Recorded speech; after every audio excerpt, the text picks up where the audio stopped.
دیوبند نے اسلام کا پرچم دنیا میں لہرایا ہے، ظلم ستم کے دور کے اندر حق کا دیپ جلایا ہے۔ دیوبند نے اسلام کا پرچم دنیا میں لہرایا ہے، ظلم ستم کے دور کے اندر حق کا دیپ جلایا ہے۔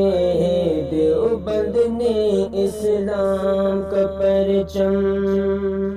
ختم نبوت کے معنی قطع نبوت کے نہیں ہیں، تکمیل نبوت کے ہیں، یعنی اتنی کامل نبوت بھیجی گئی ہے کہ اب کسی جدید نبوت کی حاجت نہیں۔ اور یہ بالکل ایسا ہے کہ جیسے رات کو ستارے نکلے، کروڑوں ستارے نکل آئے، چاند بھی نکلا مگر دن نہیں ہوا، سارے روشنی پھیلا رہے ہیں، جگمگا رہے ہیں مگر دن نہیں۔ آفتاب کی ذرا سی کرن چمکی اور ستارے غائب۔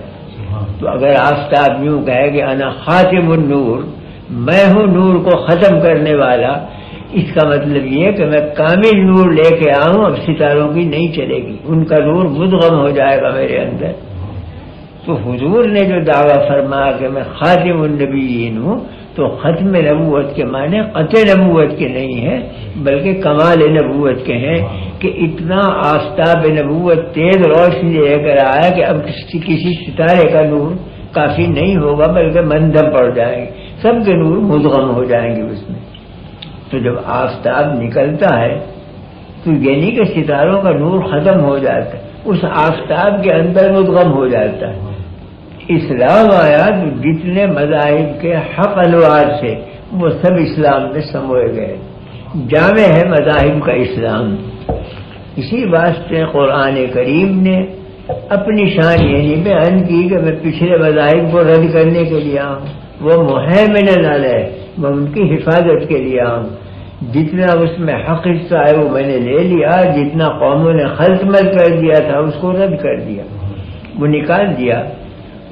تو جتنی بھی خوبیاں تھیں وہ اسلام میں جمع ہو گئیں۔ تو نبوت جامع النبوات ہے، اسلامی شریعت جامع الشرائع ہے، اسلامی کتاب قرآن جامع الکتب ہے۔ اسی بات سے فرمایا گیا کہ وَإِنَّهُ لَفِي زُبُرِ الْأَوَّلِينَ، پچھلوں کی کتابوں میں بھی اسی قرآن کا نور کام کر رہا تھا، عنوانوں کا فرق تھا، یہی احکام تھے ہدایت کے ان میں بھی، اور آگے کے لیے تو پھر قرآنی۔ تو ایک ذات بابرکات ایسی بھیج دی گئی کہ اگلوں کو بھی فیض پہنچا اور پچھلوں کو بھی فیض پہنچا۔ پچھلوں کی طرف نورانیت بڑھی تو انبیاء بنتے چلے گئے، اگلوں کی طرف بڑھی تو اولیاء بنتے چلے گئے، ہے ایک ہی نور کا فیض سب جگہ۔ اس پہ مجھے ایک حکایت یاد آ گئی کہ بعض اہل اللہ نے کچھ خواب یا نیم کشف، اس میں دیکھا کہ دربار ہے نبی کریم صلی اللہ علیہ وسلم کا، آپ کے دائیں بازو پر تمام انبیاء جمع ہیں اور بائیں بازو پر اس امت کے سارے علماء جمع ہیں، اور دربار مکمل ہے بالکل، اور سب مراقب اور گردن جھکائے ہوئے بیٹھے ہیں۔ تو موسیٰ علیہ السلام کھڑے ہوئے انبیاء کی جماعت سے، اور کیا کہ یا رسول اللہ یہ حدیث آپ ہی کی ہے کہ علماء امتی کا انبیاء بنی اسرائیل، میری امت کے علماء ایسے ہوں گے جیسے بنی اسرائیل کے پیغمبر ہوتے ہیں۔ تو موسیٰ علیہ السلام کو یہ خلجان تھا کہ کہاں نبی کہاں امتی کے نسبت خاکرہ بعالم پاک، امتی کو یہ کہنا کہ وہ مشابہ ہے نبی کے، سمجھ میں نہیں آئی۔ تو اس لیے عرض کیا کہ یا رسول اللہ یہ آپ ہی کی حدیث ہے کہ میری امت کے علماء انبیاء بنی اسرائیل کی طرح ہوں گے؟ فرمایا میری حدیث، حالانکہ روایتاً اس میں کلام کیا گیا ہے، سند اس کی ضعیف ہے، لیکن باوجود ضعیف ہونے کے علماء اس سے استدلال کرتے رہے، اس لیے کہ اس مضمون کی دوسری روایتیں عنوان بدلا ہوا ہے، تو ایک مضمون کی روایت مختلف عنوانوں سے اگر کئی سندوں سے آئے وہ حکم میں حسن کے بن جاتی ہے، قوت پکڑ لیتی ہے۔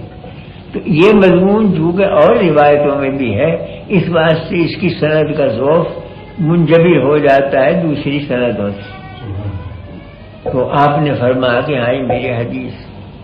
موسیٰ علیہ السلام نے عرض کیا کہ حضرت اگر اجازت ہو کسی عالم کا امتحان لوں. ہمارا جس کا جی کا ہے. تو ان کی نگاہ پڑی امام غزالی کے اوپر. علماء کی جماعت میں بڑے امام ہیں, بہت بڑے عالم. اشارہ کیا. امام غزالی فوراً ادب کے ساتھ حاضر ہوئے اور ہاتھ باندھ کے کھڑے ہو گئے. موسیٰ علیہ السلام فرمایا مسمک, کیا نام ہے تمہارا؟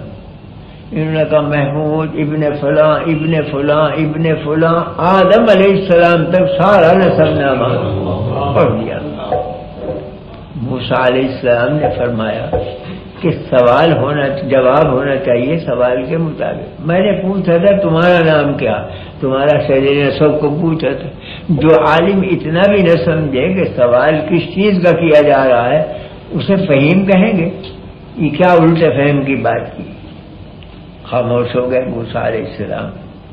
1-2 منٹ خاموش ہے کہ عرض کیا کہ حضرت کو اجازت ہے عرض کرنے کی. کہاں کہو کہ آپ جب کوہ طور پر حاضر ہوئے, حق تعالیٰ سے ملاقات ہوئی. حق تعالیٰ نے پوچھا کہ وما تلک بیمینک یا موسیٰ, موسیٰ تمہارے ہاتھ میں کیا ہے؟ آپ نے جواب دیا ہے عصای اتوکل علیہا واہش بہا علی غنمی ولی فیہا مآرب اخری. یہ میری لاٹھی ہے, کبھی بکریاں چراتا ہوں, کبھی ٹیک لگاتا ہوں, اس میں اور بھی منافع ہیں. تو وہ تو لاٹھی کو پوچھا گیا تھا, لاٹھی کا نسب نامہ تو نہیں پوچھا گیا تھا کہ اس میں کیا فوائد ہیں اور کیا کام ہوتے ہیں. موسیٰ علیہ السلام مسکرائے. فرمایا رسول اللہ بالکل صحیح ہے آپ کا یہ فرمانا کہ علماء امتی کا انبیاء بنی اسرائیل.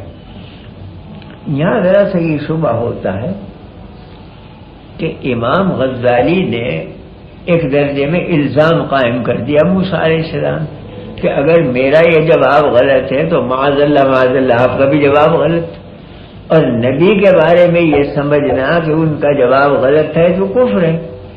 تو امام راضی نے, غزالی نے جرأت کیسے کی کہ الزامی جواب دیا. لیکن غور کیا جائے تو یہ الزام نہیں بلکہ اتباع تھا.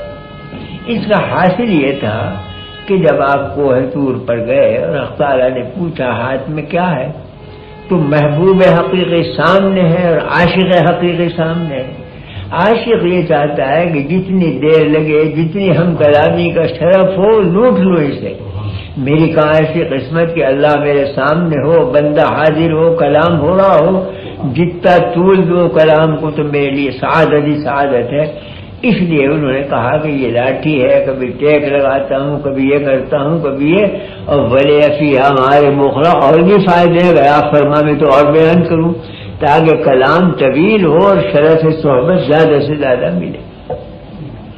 تو امام غزالی نے بھی یہی وسیلہ اختیار کیا کہ اولو العزم پیغمبر سامنے ہے, میں خادم اور امتی, کہاں میں اور کہاں پیغمبر. مجھ سے کلام کرے موسیٰ علیہ السلام, جتنا طول دے سکوں کلام کو اور شرف صحبت مل سکے اتنا ہی میرے لیے سعادت ہے. اس واسطے انہوں نے طول دیا تاکہ شرف صحبت زیادہ سے زیادہ میسر آئے. اور موسیٰ علیہ السلام سمجھ گئے. فرمایا رسول اللہ حدیث بالکل حق ہے آپ کی, علماء امتی کا انبیاء بنی اسرائیل. تو بہرحال اس امت کو چونکہ خاتم الامت کہا گیا ہے اور قرآن چونکہ آخر الکتب ہے اور نبی آخر الزماں ہے, اس لیے ایک ہی نبوت کافی ہوگی. جب آفتاب نکل آتا ہے تو مغرب تک صرف آفتاب کافی ہوتا ہے, کوئی ستارہ جم نہیں سکتا سامنے آ کے. اور جب رات آئے گی تو وہ قیامت کی صبح ہوگی, اس میں پھر ضرورت نہیں دین کی, وہ ختم ہو جائے گا, دین بھی دنیائی ساری ختم ہو جائے گی. تو یہی امت چلنے والی ہے اخیر تک.